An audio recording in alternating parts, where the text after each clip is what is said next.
दोस्तों WWE के इतिहास में कुछ ऐसे सुपरस्टार हुए हैं जिन्होंने न सिर्फ अपने रिंग में प्रदर्शन बल्कि अपनी पर्सनैलिटी और शैली से भी फैंस का दिल जीता। आज हम बात करेंगे एक ऐसे सुपरस्टार की जिनका नाम सुनते ही हमें 90s के रेसलिंग के सुनहरे दिनों की याद आती है। रेजर रोमन यानी स्कॉट हॉल। एक समय था जब रेजर रोमन WWE का हिस्सा थे और उनका रिंग में जलवा था वो अद्भुत था, लेकिन फिर अचानक का करियर कम होते होते गुम हो गया। आखिर क्या हुआ था, आइए जानते हैं रेजर रोमन की उत्थान और पतन की कहानी। रेजर रोमन, जिनका असली नाम स्कॉट हॉल था, WWE के इतिहास में सबसे पॉपुलर और प्रभावशाली सुपरस्टार्स में से माने जाते हैं। 1980s में रेजर रोमन ने WWE में अपना कदम रखा। उनका कैरेक्टर था एक कूल और चुलबुला लैटिन रेसलर जो हर जगह खुद को कूल मानता था। रेजर रोमन का अंदाज और उनकी बोलचाल के तरीके ने उन्हें फैंस के बीच एक आइकन बना दिया।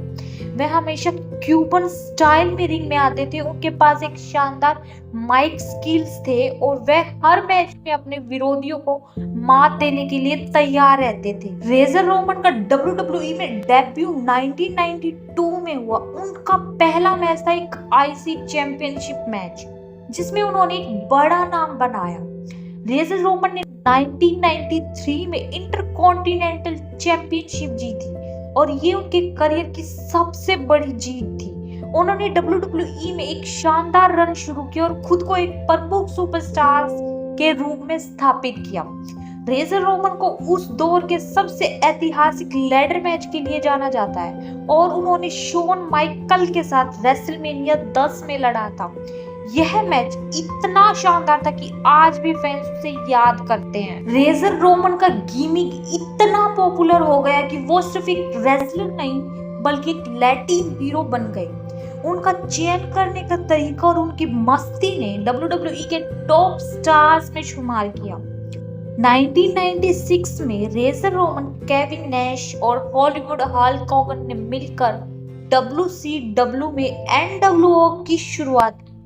इस कदम ने रेसलिंग की दुनिया में तहलका मचा दिया। उन्होंने WWE को छोड़कर WC में हिस्सा बनने का फैसला किया। WC में रेजर रोमन का गिमिक बदलकर स्कॉट हॉल बन गया और NWO के हिस्से के तौर पर उनका प्रभाव बहुत बड़ा था। लेकिन यह बदलाव उनके WWE करियर के लिए एक बड़ा मोड़ साबित हुआ। WCW में उनका करियर शुरू में बहुत अच्छा था, लेकिन बाद में वो उसी तरह के स्टार नहीं बन पाए जैसे WWE में थे। लेकिन दोस्तों, रेजर रोमन का करियर कभी भी स्थिर नहीं रहा। रेजर रोमन यानी कि स्कॉट हॉल को मादक पदार्थों के सेवन का गंभीर मुद्दा था। इसके कारण उनका शरीर खराब होने लगा और उनके प्रदर्शन पर भी इसका असर पड़ा। WWE और WCW में दोनों ने उनके साथ कई बार समस्याएं आई। स्कॉट हॉल को कई बार रिंग से बाहर किया गया और उनका करियर लगातार टूटता गया। उनके साथ कई बार विवाद हुए जिसमें शराब और ड्रग्स के दुरुपयोग की खबरें शामिल थी। 2002 में रेजर रोमन ने WWE में वापसी की, लेकिन जब उनका करियर पहले जैसे नहीं था, उन्होंने कम समय में अपनी लोकप्रियता खो दी और फिर एक बार उनका करियर रुक गया।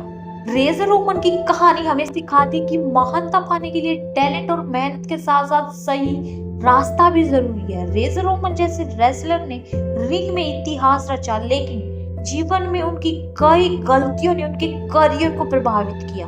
आज रेजर रोमन को एक लेजेंड के तौर पर याद किया जाता है। उन्होंने जो योगदान दिया उसे कभी नहीं भुलाया जा सकता। वो हर रेसलिंग फैंस के दिलों में जिंदा रहेंगे। तो दोस्तों, आपको क्या लगता है कि रेजर रोमन को और समय दिया जा सकता था तो उनका करियर और बढ़ सकता था, या फिर उनके खुद के फैसले ने उनके पतन का कारण बने? नीचे कमेंट में अपनी राय जरूर दें। अगर आपको यह वीडियो पसंद आया हो तो लाइक करें और चैनल को सब्सक्राइब करना ना भूलें। मिलते हैं अगली कहानी के साथ, तब तक के लिए से hello to the bad guy razor Roman.